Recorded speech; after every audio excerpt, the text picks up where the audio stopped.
ನಾರಾಯಣಂ ಸುರಗುರುಂ ಜಗದೇಕನಾಥಂ ಭಕ್ತಪ್ರಿಯಂ ಸಕಲಲೋಕನಮಸ್ಕೃತಂ ಚ ತ್ರೈಗುಣ್ಯವರ್ಜಿತಮಜಂ ವಿಭುಮಾದ್ಯಮೀಶಂ ವಂದೇ ಭವಗ್ನಮರಾಸುರ ಸಿದ್ಧವಂದ್ಯಂ ವ್ಯಾಸಂ ವಸಿಷ್ಠನಪ್ತಾರಂ ಶಕ್ತೇಃ ಪೌತ್ರಂ ಅಕಲ್ಮಷಂ ಪರಾಶರಾತ್ಮಜಂ ವಂದೇ ಶುಕತಾತಂ ತಪೋನಿಧಿಂ. ಶ್ರೀ ಗುರುಭ್ಯೋ ನಮಃ. ಹರಿ ಓಂ.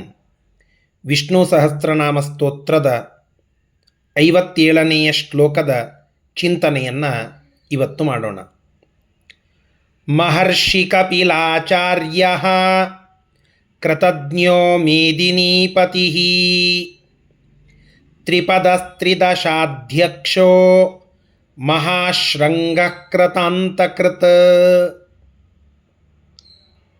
ಭೀಷ್ಮರು ತಾವು ಸ್ವತಃ ಆಚಾರ್ಯ ಪದವಿ ಯೋಗ್ಯರಾಗಿ ತಮ್ಮ ಆ ಆಚಾರ್ಯ ಪದವಿಯ ಮೂಲ ಯಾರು ಅಂತನ್ನುವುದನ್ನು ತಿಳಿಸ್ತಾ ಇದ್ದಾರೆ. ಅದು ಸ್ವತಃ ಭಗವಂತ ಮಹರ್ಷಿ ಕಪಿಲ ಆಚಾರ್ಯ ಅಂತ. ಕೆಲವರು ಮಹರ್ಷಿ ಕಪಿಲ ಆಚಾರ್ಯ ಈ ಮೂರೂ ಪ್ರತ್ಯೇಕವಾಗಿ ಭಗವಂತನ ನಾಮಗಳು ಅಂತ ಹೇಳುವವರುಂಟು. ಇನ್ನು ಕೆಲವರು ಮಹರ್ಷಿ ಕಪಿಲಾಚಾರ್ಯ ಇತ್ತೇಕಂ ನಾಮ ಇತಿ ಸಂಪ್ರದಾಯವಿದ, ಇದು ಅಖಂಡವಾಗಿ ಒಂದೇ ಶಬ್ದ ಅಂತ ಕೆಲವರು. ಇನ್ನು ಕೆಲವರು ಕಪಿಲಾಚಾರ್ಯ ಮತ್ತು ಮಹರ್ಷಿ ಈ ಎರಡು ಶಬ್ದಗಳು ಅಂತ ಹೇಳುವುದುಂಟು. ಪಾಠಾಂತರಗಳಿವೆ. ಮಹರ್ಷಿ ಇದು ಭಗವಂತನ ಹೆಸರು. ತಾನು ಎಲ್ಲ ಮಹರ್ಷಿಗಳಲ್ಲಿ ಇರ್ತಾನೆ, ಮಹತ್ತಾಗಿಯೂ ಇದ್ದಾನೆ, ಋಷಿಯಾಗಿಯೂ ತಾನು ಅನೇಕ ರೂಪಗಳಲ್ಲಿ ತೋರಿದ್ದಾನೆ ಅನ್ನುವುದಕ್ಕಾಗಿ ಮಹರ್ಷಿ. ಅಥವಾ ಮಹ ಅಂತಂದರೆ ಉತ್ಸವ ಅಂತ ಒಂದರ್ಥ. ಮಹ ಉತ್ಸವಗಳಲ್ಲಿ ಋಷತಿ, ಆ ಉತ್ಸವಗಳನ್ನು ಪೂಜೆಯಲ್ಲಿ ನಾವು ಮಾಡುವ ಸಕಲ ಕರ್ಮಗಳನ್ನು ಋಷತಿ, ಅದನ್ನು ತಿಳಿದಿದ್ದಾನೆ, ಅದರ ಜ್ಞಾನ ಭಗವಂತನಿಗೆ ಉಂಟು.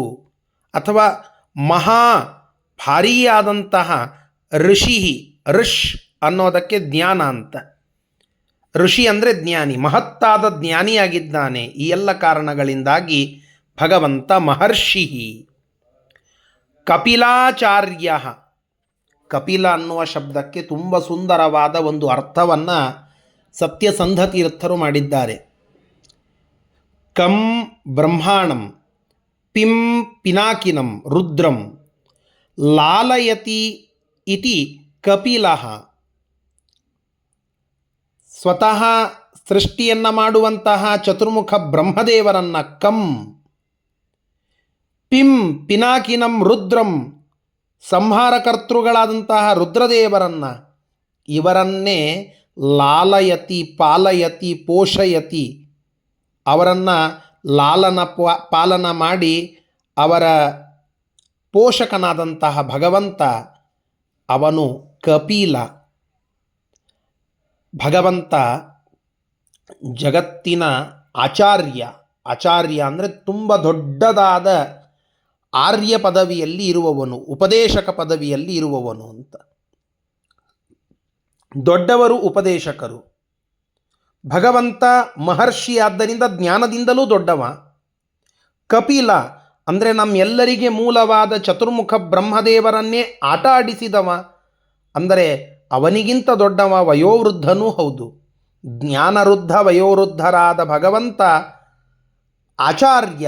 ಹೀಗೆ ಮೂರು ಶಬ್ದಗಳನ್ನು ನಾವು ಕೂಡಿಸಿದಾಗ ಮಹರ್ಷಿ ಕಪಿಲ ಆಚಾರ್ಯ, ಇದನ್ನು ಒಟ್ಟಿಗೆ ಹೇಳಿದಾಗ ಜ್ಞಾನ ವೃದ್ಧರಲ್ಲಿ, ವಯೋವೃದ್ಧರಲ್ಲಿ ಸ್ವತಃ ತಾನೇ ಇದ್ದು ವೃದ್ಧನಾದ ಸಮೃದ್ಧನಾದ ಭಗವಂತ ಮಹರ್ಷಿ ಕಪಿಲಾಚಾರ್ಯ ಅಂತ ಅನ್ನಿಸಿಕೊಳ್ಳುತ್ತಾನೆ. ಕೃತಜ್ಞ, ಒಬ್ಬ ಭಕ್ತ ಮಾಡಿದಂತಹ ಸತ್ಕರ್ಮಗಳನ್ನು ಎಂದೂ ಮರೆಯದೆ ಅವನ ಸೇವೆಯನ್ನು ಸ್ಮರಣದಲ್ಲಿ ಇಟ್ಟುಕೊಂಡು ಅವನಿಗೆ ಯೋಗ್ಯವಾದ ವರವನ್ನು ಕೊಡುವಾತ ಭಗವಂತ. ಆದ್ದರಿಂದ ಕೃತಂ ಜಾನಾತಿ ಇತಿ ಕೃತಜ್ಞ, ಮಾಡಿದ ಸೇವೆಯನ್ನು ತಲೆಯಲ್ಲಿ ನೆನಪಿನಲ್ಲಿ ಇಟ್ಟುಕೊಂಡು ಸ್ಮೃತಿ ಪಟಲದಲ್ಲಿ ಇಟ್ಟುಕೊಂಡು ಸೂಕ್ತವಾಗಿ ಅವನ ಯೋಗ್ಯತೆಗೆ ಅನುಗುಣವಾದ ಫಲವನ್ನು ಕೊಡ್ತಾನೆ. ಆದ್ದರಿಂದ ಭಗವಂತನನ್ನು ಕೃತಜ್ಞ ಅಂತ. ಭಗವಂತ ಅನಂತ ಅನಂತ ಜೀವರಾಶಿಗಳು ಮಾಡಿರುವ ಕೃತಂ ಕರ್ಮಗಳನ್ನು ಎಂದೂ ಮರೆಯುವುದಿಲ್ಲ. ಆ ಕರ್ಮಗಳಿಗೆ ತಕ್ಕದಾದ ಫಲವನ್ನು ಕೊಡ್ತಾನೆ ನೆನಪಾರದೆ ಅನ್ನುವುದಕ್ಕಾಗಿ ಭಗವಂತನನ್ನು ಕೃತಜ್ಞ ಅಂತ. ಹೀಗೆ ಭಗವಂತನನ್ನು ಕೃತಜ್ಞ ಅಂತ ಕರೀತಾರೆ. ಮೇದಿನೀಪತಿ, ಮೇದಿನೀಪತಿ, ಮೇದಿನಿ ಮೇಧಸ್ಸಿನಿಂದ ಹುಟ್ಟಿದಂತಹ ಜಗತ್ತು, ಈ ಭೂಮಿ, ಇದನ್ನು ಮೇದಿನಿ ಅಂತ ಕರೀತೇವೆ. ಈ ಮೇದಿನಿ ಭೂಮಿಗೆ ಒಡೆಯ, ಪತಿ ಒಡೆಯ, ರಾಮರೂಪದಿಂದ ಕೃಷ್ಣ ರೂಪದಿಂದ ಭೂಮಿಗೆ ಒಡೆಯನಾಗಿ ಇದ್ದಾನೆ. ಭೂದೇವಿಯ ಪತಿಯಾಗಿ ಭಗವಂತ ಮೇದಿನೀಪತಿ ಅಂತ ಅನ್ನಿಸಿಕೊಂಡಿದ್ದಾನೆ. ಆದ್ದರಿಂದ ಭೂಮಿಯ ಒಡೆಯ ಭೂಪತಿ ಅವನು ಮೇದಿನೀಪತಿ. ತ್ರಿಪದಃ, ತ್ರೀಣಿ ಪದಾನಿ ವೈಕುಂಠಾದಿ ಸ್ಥಾನಾನಿ ಯಸ್ಯ ತ್ರಿಪದಃ ಅಂತ. ಮೂರು ಪದಗಳು, ಮೂರು ಸ್ಥಾನಗಳು ಆ ಭಗವಂತನದ್ದು. ಅನಂತಾಸನ, ವೈಕುಂಠ, ಕ್ಷೀರ ಸಮುದ್ರ, ನಾರಾಯಣಪುರ ಅಂತಹ ಆ ಮೂರೂ ಸ್ಥಾನಗಳನ್ನು ಹೊಂದಿರುವಂತಹ ಭಗವಂತ ತ್ರಿಪದಃ ಅಂತ ಕರೆಸಿಕೊಳ್ಳುತ್ತಾನೆ. ತ್ರೀ ಅಂದರೆ ಸಂಸ್ಕೃತದಲ್ಲಿ ಮೂರು ಅಂತ ಅರ್ಥ. ಪದ ಅಂದರೆ ಅಕ್ಷರಗಳು ಅಂತ ಅರ್ಥ. ಅ, ಉ, ಮ ಈ ಮೂರು ಶಬ್ದಗಳಿಂದ ಕೂಡಿದ ಒಂದು ಅಖಂಡವಾದ ಶಬ್ದವೇ ತ್ರಿಪದವಾದ ಓಂಕಾರ. ಆ ಓಂಕಾರದಿಂದ ಪ್ರತಿಪಾದ್ಯನಾದಂತಹ ಭಗವಂತ ತ್ರಿಪದಃ. ಮೂರು ಪಾದಗಳನ್ನು ಹೊಂದಿರುವಂತಹ ಗಾಯತ್ರಿಯಿಂದ ಪ್ರತಿಪಾದ್ಯನಾದ ಧ್ಯೇಯ ಸದಾ ಸವಿತ್ರ ಮಂಡಲ ಮಧ್ಯವರ್ತಿ ಅಧೇಯನಾದ ಭಗವಂತ ಪರಮಾತ್ಮ ವಿಷ್ಣು. ಆದ್ದರಿಂದ ತ್ರಿಪದಃ ಇದು ಭಗವಂತನ ಹೆಸರು. ತ್ರಿದಶಾಧ್ಯಕ್ಷ, ಮೂರು ದಶ. ಸತ್ಯಸಂಧ ತೀರ್ಥರು ಹೇಳುತ್ತಾರೆ, ಜನ್ಮ, ಸಪ್ತ, ವಿನಾಶ ಅಂತ ಮೂರು ಅವಸ್ಥೆಗಳು ಅಂತ. ಸೃಷ್ಟಿ, ಸ್ಥಿತಿ, ಸಂಹಾರ ಈ ಮೂರು ದಶಾನಾಂ, ತ್ರಿಸೃಣಾಂ ದಶಾನಾಂ. ಅಧ್ಯಕ್ಷ ಅಂದರೆ ಒಡೆಯ. ಅಂತಹ ಅಧ್ಯಕ್ಷನಾದಂತಹ ಭಗವಂತ ತ್ರಿದಶಾಧ್ಯಕ್ಷ ಅಂತ ಅನ್ನಿಸಿಕೊಳ್ಳುತ್ತಾನೆ. ಇಂತಹ ಭಗವಂತನನ್ನು ತ್ರಿದಶಾಧ್ಯಕ್ಷ ಅಂತ. ಮಹಾಶೃಂಗ, ಇನ್ನೊಂದು ತ್ರೀ ಅಂದರೆ ಮೂರನೆಯದ್ದಾದ, ದಶ ಒಂದು ಭಾಗ, ನಮ್ಮ ಜೀವನದ ಮೂರನೆಯ ಭಾಗ, ಅದು ಯೌವನ. ಆ ಯೌವನದಲ್ಲಿ ತಾನೇ ನಮ್ಮಲ್ಲಿ ರೂಪವನ್ನು ಇಟ್ಟು ಆ ರೂಪಕ್ಕೆ ಅಧ್ಯಕ್ಷನಾಗ್ತಾನೆ. ಆದ್ದರಿಂದಲೂ ಕೂಡ ತ್ರಿದಶಾಧ್ಯಕ್ಷ ಅನ್ನುವ ವಿಶೇಷ ಅರ್ಥವನ್ನು ನಾವು ತಿಳಿದುಕೊಳ್ಳಬಹುದು. ಮಹಾಶೃಂಗ, ಶೃಂಗ ಅಂತಂದರೆ ಜ್ಞಾನ. ಶೃಂಗಂ ಜ್ಞಾನಂ ತದ್ವತಶ್ಚೈವ ನಿತ್ಯಂ ಅಂತ ಋಗ್ಭಾಷ್ಯ ಹೇಳುತ್ತದೆ. ಮತ್ಸ್ಯಾವತಾರೇ ಮಹಚ್ಛೃಂಗ ಯಸ್ಯ ಇತಿ ಅನ್ನುವ ಒಂದು ಅರ್ಥ. ಶೃಂಗ ಅನ್ನೋದಕ್ಕೆ ಜ್ಞಾನ ಅಂತ ಇನ್ನೊಂದರ್ಥ. ಶೃಂಗ ಅನ್ನೋದಕ್ಕೆ ಕೋಡು.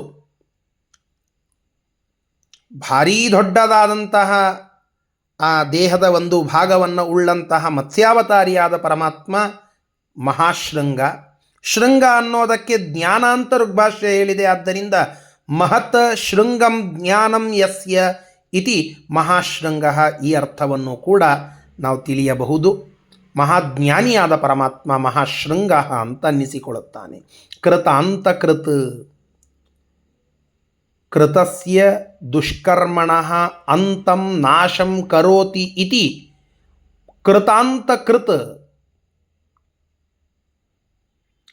ನಾನು ಮಾಡಿದಂತಹ ಕೆಟ್ಟ ಕರ್ಮಗಳನ್ನು ಅಂತ್ಯಗೊಳಿಸುವವನು, ನಾಶಗೊಳಿಸುವವನು ಅದು ಪರಮಾತ್ಮ.